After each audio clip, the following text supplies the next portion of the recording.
trying to get in on the Tef here. Damage doesn't land. Escape blocks it. Thanks to Brom's big shield. Crowded so low. Escape goes forward, and Music Boy gets flashed on by Escape.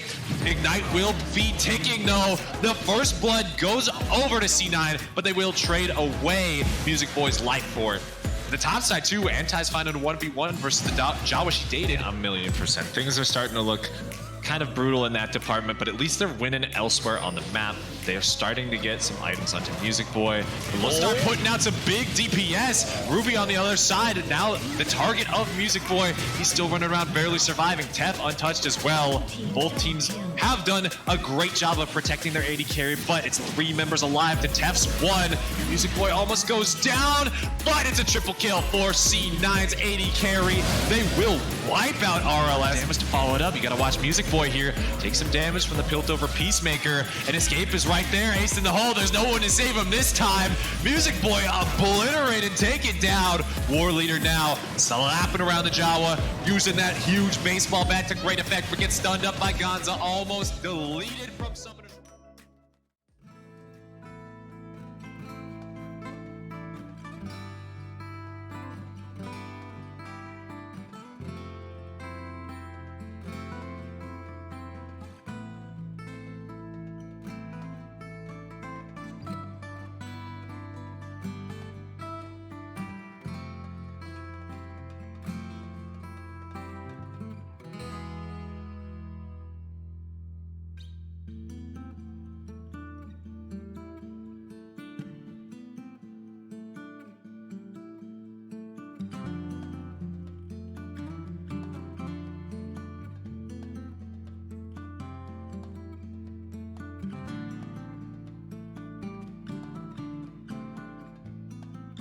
Has also won Friend or Foe before. They're back. They kicked off the season strong with a 1-0 victory. Team I don't know. But they, on the other hand, have my good friend XT on it, the most requested jungler for both Heroic and Mythic. This man had a bajillion offers prior to the season start, and I cannot wait to see the roster that they've got built around him and what he's able to accomplish in the Heroic season. Hey, they also got that guy Jaffe. He looks a little familiar too. He does look a little bit familiar. Yeah, he'll be playing with us in the Mythic Leagues. That's very exciting. But let's talk about the draft here. B1 Sivir, very surprising. We're all... Never seen that one before. Never seen that one before. Totally original, brand new. Team in the Trees did it first. You heard it here first, folks. Kenny Hammerspike going to take that one up. And then locking out things that they're really comfortable with as well. Bow Explode on the signature Sejuani. Championship-winning Sejuani, I believe. Very, very, very good character for Bow to be able to pick up. And rounding out with a safe and solid and powerful bottom laner in Renata Glask. Team A, though, have a bit of an interesting start. Twitch going to be picked up, as well as Seraphine and Udyr. Yeah, Twitch is, in fact, I think one of the best AD carries in terms of statistics to match up in a Sivir, but also, I would say, significantly harder to pilot. I do kind of like it. If the Seraphine goes support, it might be a tough lane, but Team A has the flexibility to send Seraphine mid as well. The rest of the bans are coming in. I like the Yasuo ban. Prevent that from getting picked up, blocking out Seraphine's ultimate. Very intelligent there. They know that there's no option for Braum to come in too, because support's already been picked. Yeah, and I am excited to see what MXL is able to put together on that Twitch, because again, Sivir has been so consistently powerful for such a long time that one of the very few ways to attack it is to just outrange it and kill it before it can get into attack range, and that's exactly what Twitch is designed to do. Also going to lock in the Sylas here for Team so that's like really, we'll see if that sticks. We'll figure out whether or not I want to do that for the entire cast. Hopefully I don't. Anyways.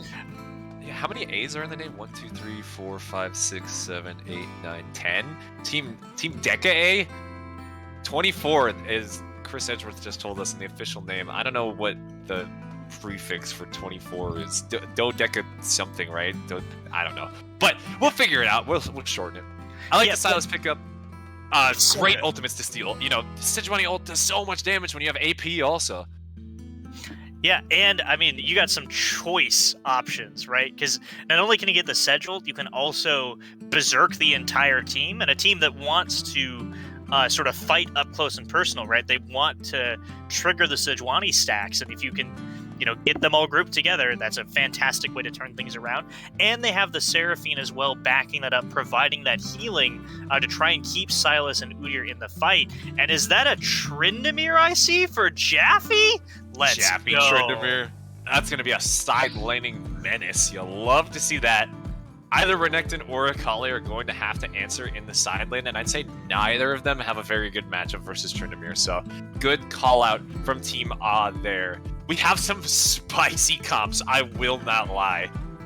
Yeah, I really love seeing how teams approach the early beginnings of a season, right? Because a metagame hasn't really developed yet, right? You've seen one game of your opponents, and you've checked like their match history and got maybe an inkling of an idea of what they might draft. But to see In the Trees go back to this consistent winning strategy that has won them so much success in Friend or Foe, where you've got Kenny Hammerspike on a carry 80 carry, you've got Bo Explode on the Sejuani, and then, you know, Brock Lee sort of bringing this like high skill expression, really powerful side laning character on the Akali.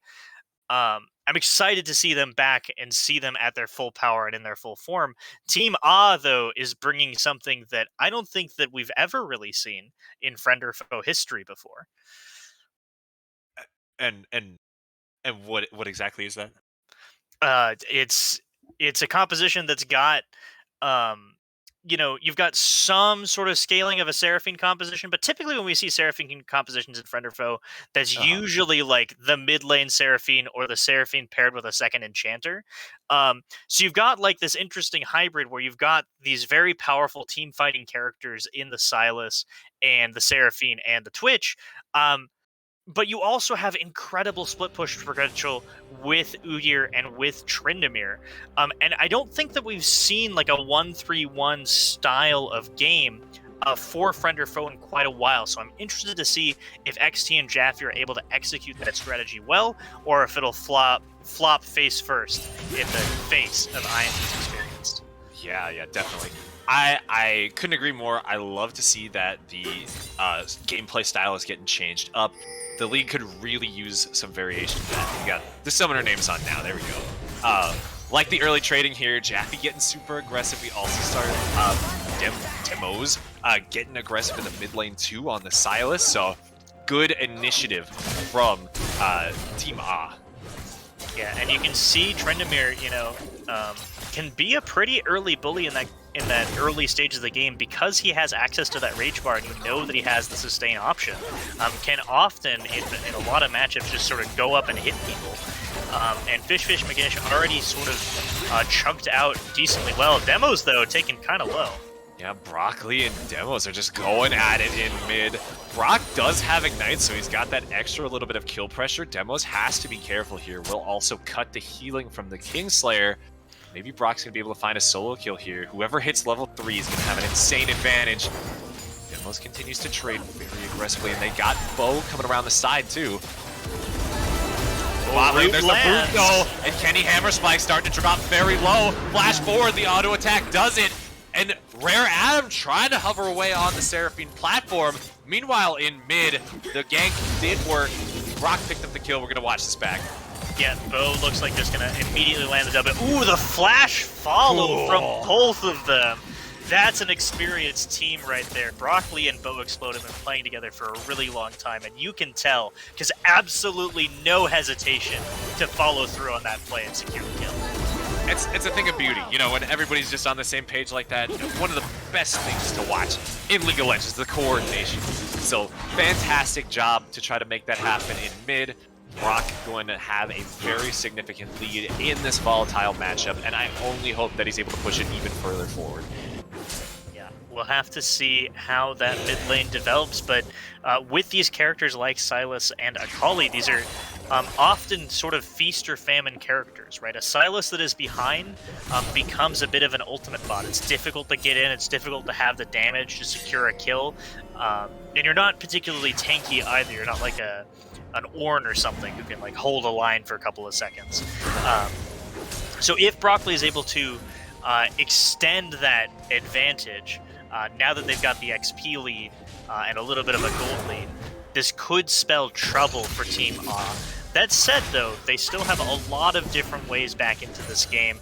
MXL is always going to be a threat on Twitch. Absolutely, yeah. Back into this game, they're not even out of it. They've got a lead because of how heavily XT is farming on the Udyr, on the premier farming champion, just racking up the CS there, and the first buy is actually the Swifties to make that happen even more. Moving to the top lane, though. Here he is. There's the bear slap. Stuns out FFS6 Magish. Jaffy's there as well. Trying to follow it up. Not enough damage, though. They will get the flash in exchange for XT's Ghost. Yeah, and as a jungler, you're always extremely happy to take that trade anytime. Not only is it the shorter cooldown, but it also gives your laner so much more authority in that lane. Because Jaffy has access to the flash, he can chase down and really punish FFS6 if he steps out of line. And we're going to have to see if Jaffy is going to continue to try and push that lead, or if Fish is going to be able to recover. But right now, not looking so great for the Crocodile. Yeah, that Ignite too, you really got to watch out for that. Jaffy's critting, getting those early crits, getting a little bit more damage off to... Oh, but Fish is doing a fantastic job of trading, and here comes Bow Explode straight in from the river, levels up, puts down the ward. Jaffy has to flash away, and Nimbus Cloak makes sure he retreats safely. Yeah, and a little bit of a freeze for Fish's again. So commentator's curse. They turned it around immediately. They fixed the problem. So now both teams sort of on somewhat even footing. Jaffy gonna have to take the recall and might lose a little bit of minions to the counter shove out. So FFS6 turning things around there. Great job from INT to recognize a problem and correct it, because before it got much worse. Yeah, definitely. You'd love to see that. Huge CS lead now for FFS6, just like you were saying. As a result of that, the wave crashes on the turret, and that feels so bad to lose out on. Meanwhile, in the mid lane, Demo's going to go ahead and take a bit of this farm here. Broccoli doing a good job of trying to maintain priority in that lane. XT, though, going to come in here with a sneaky dragon play. I really like this, making use of MXL and Rare Adam's advantages they gathered in the bottom lane already. Able to shove things out against a Sivir, which is not hard to do, or which is like pretty hard to do, by the way. They're able to take the first dragon of the game pretty easily. Yeah, XT, fantastic initiative there. Starting that one up and getting joined by his bot lane will put it very, very early on for Team A. And dragon stacking, as we've seen, has become a much more powerful strategy. Dragon Soul, a massive win condition this game. Demo's taken low, is starting to get manaless champed, as I like to call it, when you're like, you know, trading pretty well against an opponent and things are going kind of well, and then you look at your mana bar and you're like, oh, I am in fact losing these trades. Not because I'm hitting my abilities particularly poorly, but just because, you know, I have mana and they don't. I'm gonna have to be sent home there, pick himself up some cooldown boots, and waddle his way back to lane. So he actually already had the boots there. I think it's because he got killed so early. Couldn't buy Lost Chapter and was like, okay, I'll just get boots. But yeah, really punished for that, as we can see. Yeah. I want to take a moment and talk a little bit more about XT in this game.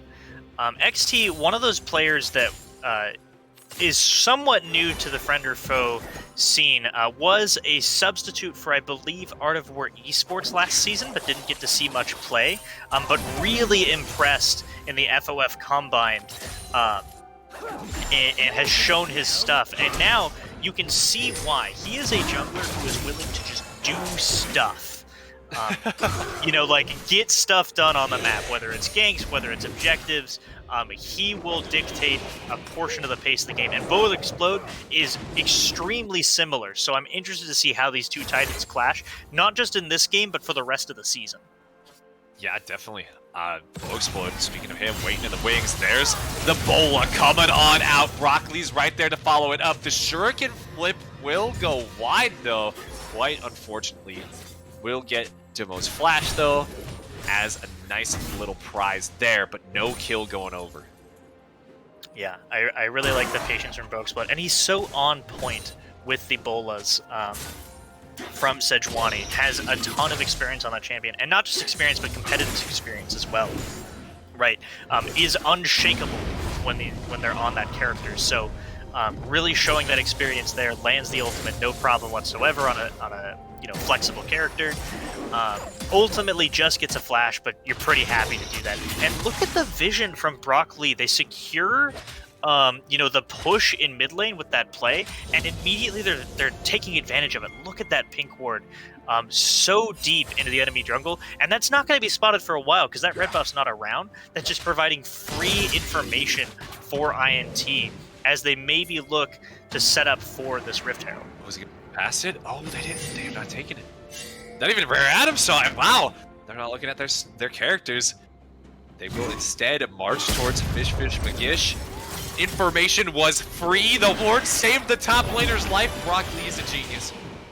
Yeah. Now, what's interesting is that despite getting this ward down, because Rare Item has passed their way up to the top, and this is a fantastic rotation, by the way, particularly for this early in the season. Really good to see supports doing this. It makes it incredibly difficult for INT to get in here and contest this dragon. Yeah, oh, but look at the smite steal from Bo Explode. Has to flash out, but instead it looks like Fish Magish wants to commit to this fight. There's the Seraphine ultimate trying to lock everybody down. The Renata ult is so wide, but Silas's was not. Demo's putting in some work. Jaffe goes into the rage. He cannot be killed, but it looks like he might be going down. Bo Explode chasing him, following him. Jaffe hanging on. He's flashing over the wall, keeping himself alive. MXL, though, now he's invisible. He's rolling up to the fight. He just has to find the little vial. Forces the flash out from He Who Slops. And that was one chaotic fight. Rift Herald goes over to Bo Explode. But man, it was pretty even. Yeah, let's watch a little bit of this back. So a fantastic smite from Bo Explode to kick this off, but he doesn't quite have his teammates in position, so he has to run away. Ultimately, INT will be able to pick up this Rift Herald, but meanwhile, you can see in the corner of your map, Kenny Hammerspike tried to take Dragon, sort of like by himself or with He Who Slops, got taken extremely low. MXL walks in, sneaks the kill and the dragon while all of this fight is happening in the top side. So despite this topside play being like a pretty winning or even play for INT, it's anyone's game still because MXL just walks into a free kill on Kenny. I didn't even notice that. That's enormous. That's the kind of thing that wins and loses games right there. MXL on point. You'll love to see it. Going for the first item too. He's gonna almost have that on his back here, and he will be a strong little rat. Yeah, 2-0, exactly what you want to see. As a Twitch, you'd love to, accelerate your gold, similar to a Jinx in many ways. Has that extreme late game carrying potential, but needs that time to ramp up. So anytime you can find these occasional picks and moments to get just a teeny bit of gold to him, that's going to accelerate the window that this Team A is going to be super powerful. So fantastic for him. Both teams now trying to position around this dragon coming up in a few moments. XT not quite here yet, but Bo Explode is pathing their way down and ready for action. Yeah, XT's clearing out all his camps. He's being ridiculously efficient about it, making sure to wipe off every trace of jungle creeps from the Rift. We'll have time to do it too, since Demos has the prio in mid. MXL and Rare Adam are doing a fantastic job contesting as well, and they will have the man advantage since Brock Lee doesn't want to lose out on that wave. Yeah, and quick aside before this dragon contest really gets anywhere, I want to point out Fish Magish doing fine now against Tryndamere, up 15 farm even. So even though those early couple levels looked pretty bad for him, Fish, a really experienced top laner, able to bring it back against Jaffe and try to keep this lane even. He does have one little worry, however, which is that Tryndamere is one of those characters that can scale like a wizard. He just goes and goes and goes and goes and goes, right? So you have to be careful if you're Fish. You know that you only have a limited window to make what you can of this map. But even just holding Jaffe here is enough to allow INT to get the dragon. Is that the reference I think you're trying to make? You're calling Renekton a linear martial character? Sure. We'll go with that. Okay, cool. I got you. Don't worry, I followed that one up for you. Anyway, yeah, big problem here. You have to control the Tryndamere. You have to maintain these leads elsewhere. Will explode, make some pressure in. We'll be able to slide on out of there. And now Demos has flawless execution ready to go.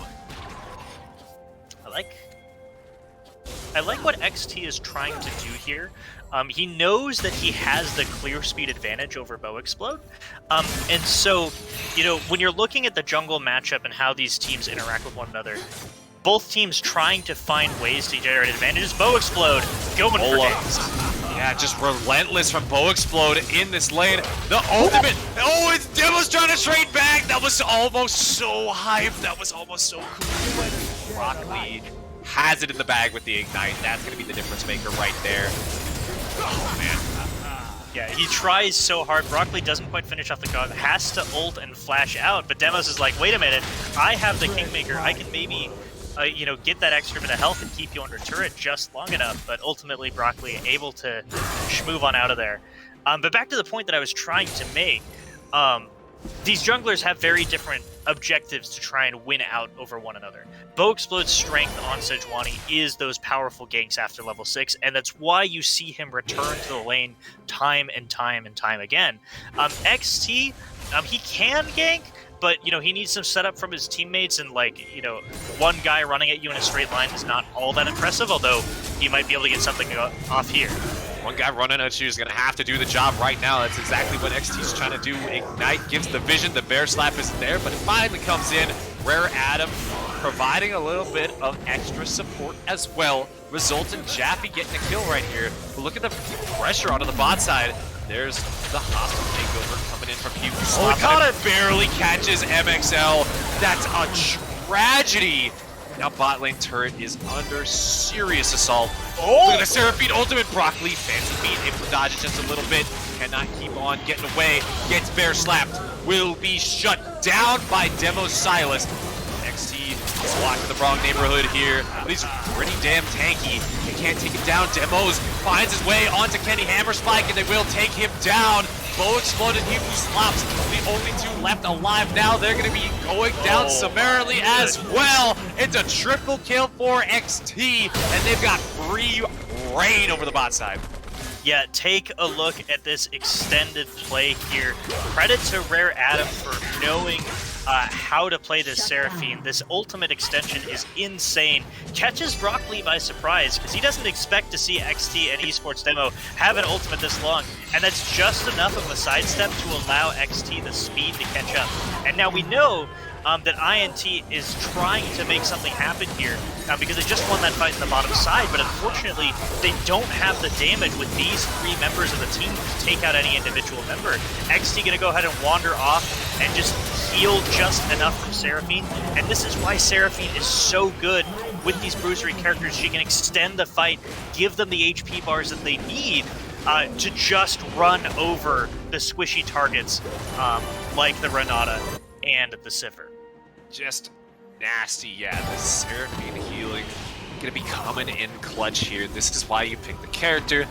I didn't think it was a very good choice for Tryndamere at first, but turns out these small skirmishes will make a world of difference.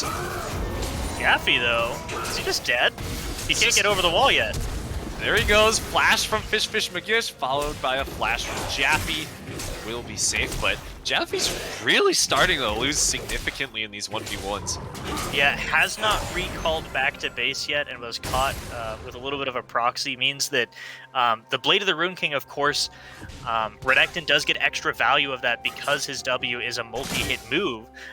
Sort of caught Jaffe by surprise and forced to flash out to safety. So again, we see Fish still feeling pretty comfortable in this matchup after that early game. Broccoli locked down by the Everfrost here, gets rooted out as well, but Bow Explode again with the bola onto Demos. Cannot catch a break. Broccoli trying to escape out of there. Bow Explode being a homie, providing a lot of space. Flashes onto Rare Adam. One more crack to the whip will do it. And that is so good for In the Trees. Brock Lee manages to stay alive. He's got the bailout ticking. He who slaps the hostile takeover goes the complete wrong direction, but it doesn't matter. In the trees, already with 2 kills there. Mode really has demos on his shit list or something, I swear to God. I mean, he is just on top of that guy.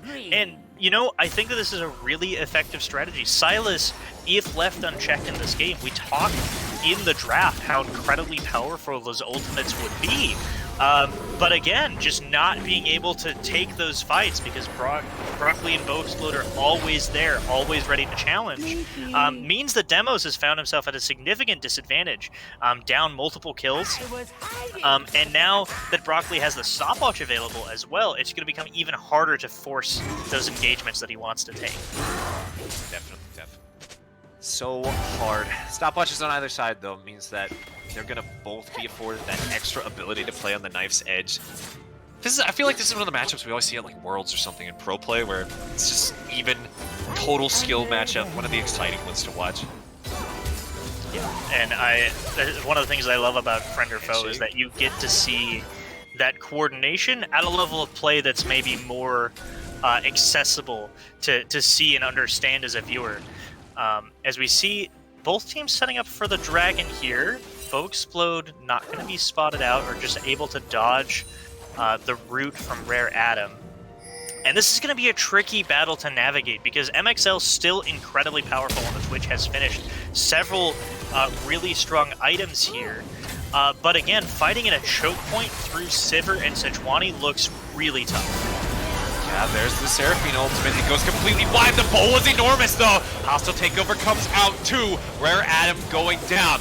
Brock Lee waiting in the smoke. Continues to get peppered by the auto attacks from MXL. Looks like the Dragon will just go over to Bo. XT's running around. He's pretty fast. Another hostile takeover from Demos, though.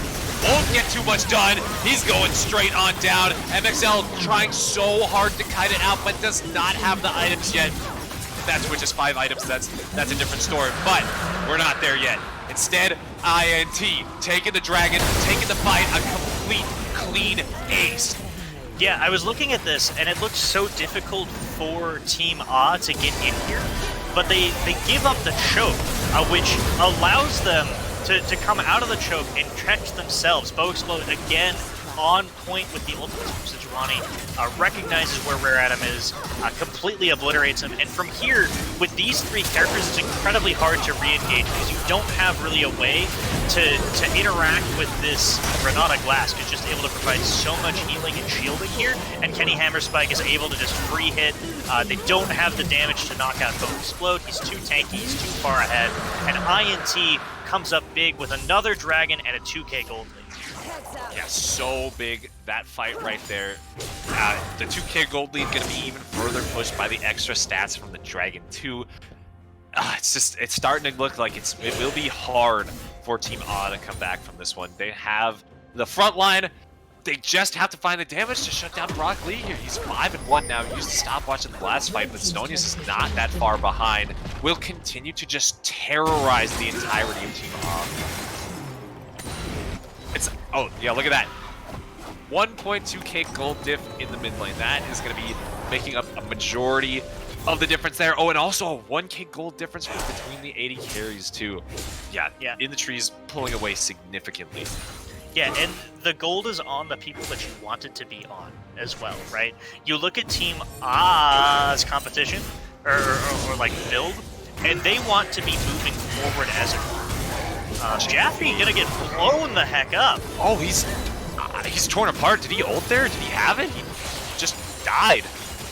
He just died. Wasn't expecting the lethality from Fish McGish. Working on that Eclipse is really, really lethal, and Jaffe not having a great time in this top side means more trouble for Team A. Definitely, yeah. He's the one with the Herald Eye too, so it's on him to find a place to pop it. If he's not getting the pressure in the side lanes, it's just going to stall that out and make it so much easier to answer forward in the trees.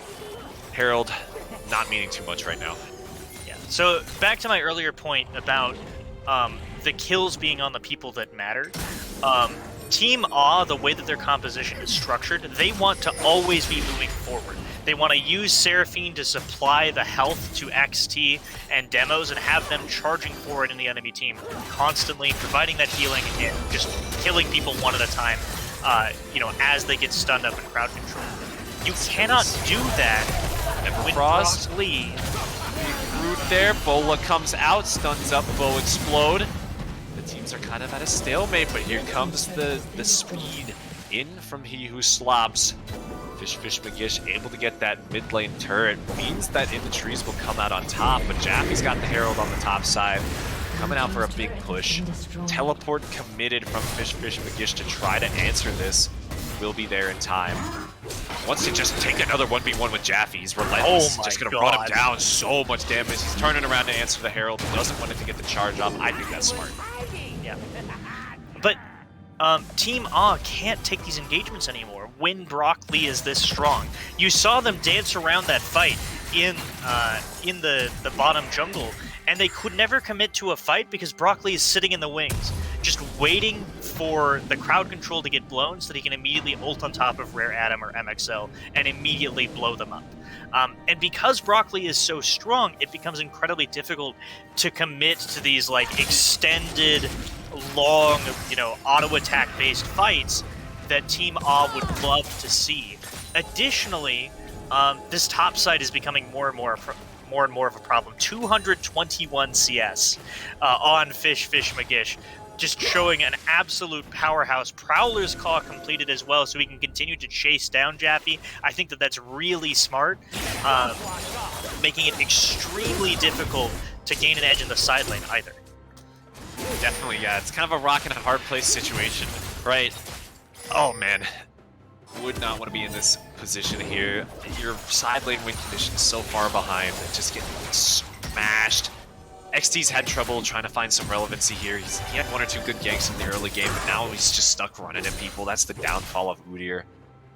Very, very difficult to try to maneuver around, and look at how much control that In the Trees has here. Rare Atom, a critical misstep, has to flash away, and Seraphine, a vulnerable character without a flash, is easy pickings for the deadly assassin Brock Lee.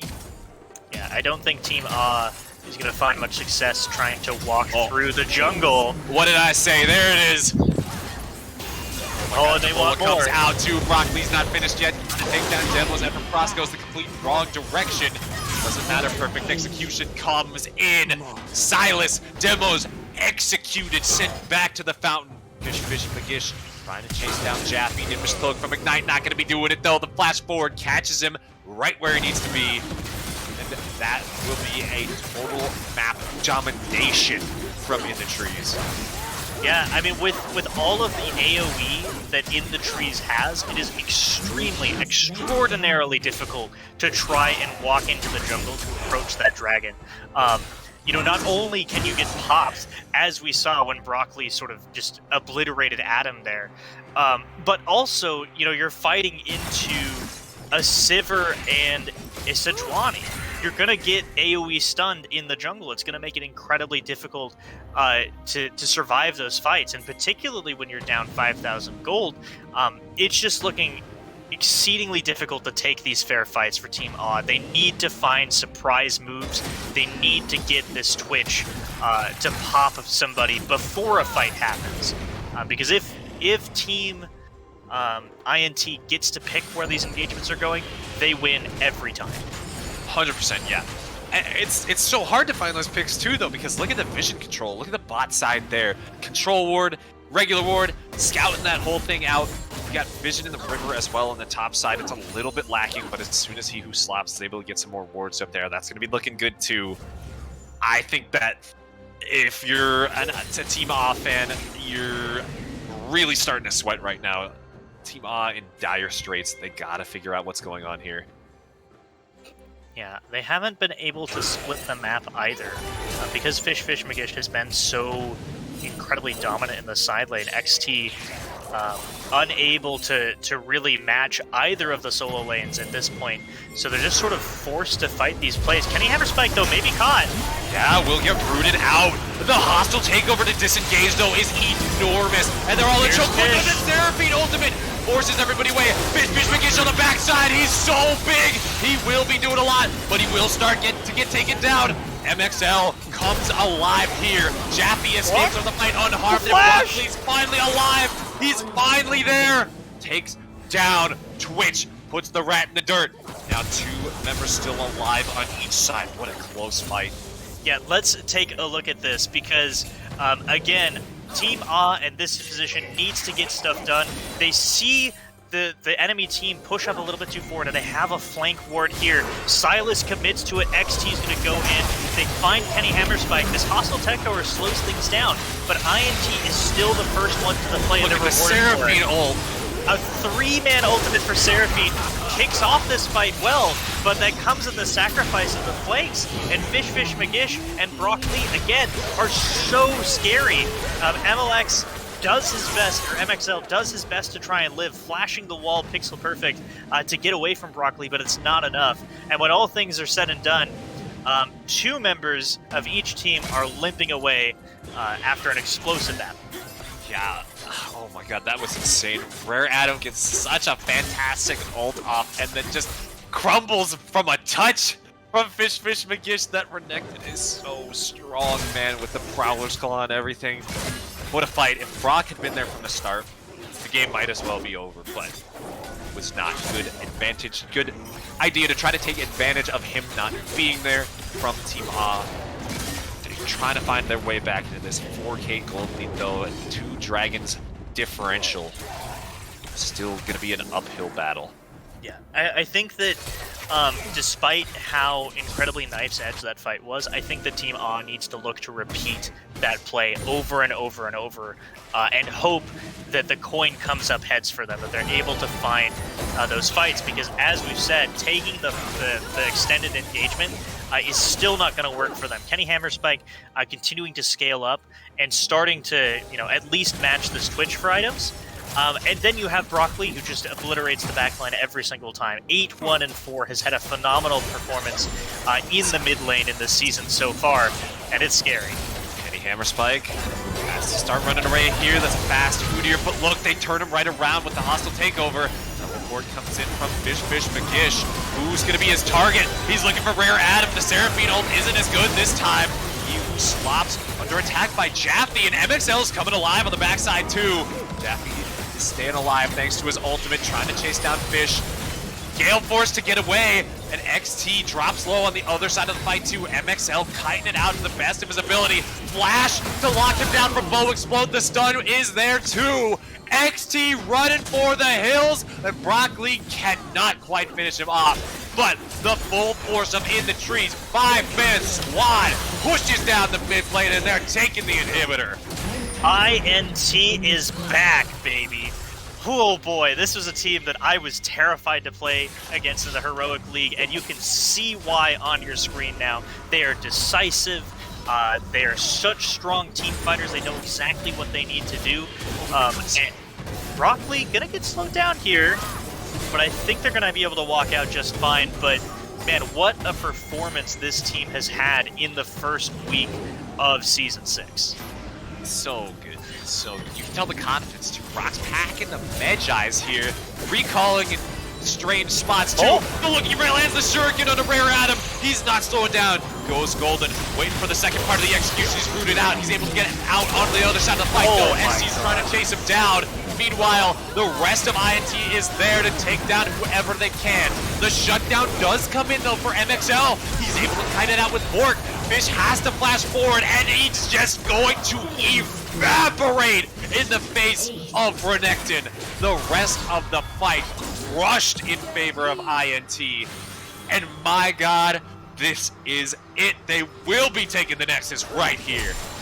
What a statement game for INT. We talked about how the meta is going to be shaped by these early weeks, and my god, you cannot give Broccoli this Akali, and you absolutely cannot give Bow Explode this Sejuani, because they are powerhouses as they take their second victory. Yeah, oh my god, what a game. Very, very exciting there. Huge tour de force for INT. And man, poor Demos, they just kept piling on the ganks onto that guy. They knew exactly who to target, who to get ahead for their own team. Just a masterclass in FOF gameplay. Yeah. Oh man. Seeing these early games from the first week of Season 6 has made me so excited to watch the Heroic season because it's so new, it's so open-ended, right? The champions of the previous season, Yubi, have left and moved on. They've ascended, so to speak. You know, all of these teams are new and fresh, and I cannot wait to see them develop. I cannot wait to see how things are going to come from here. But a strong start for INT, to be sure. 100%. Can't wait to see what comes after this. It's going to be great.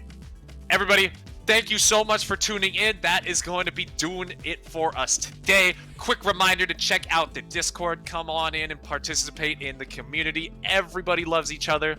But for now, we are going to be heading out. Thank you so much for watching and have a good night.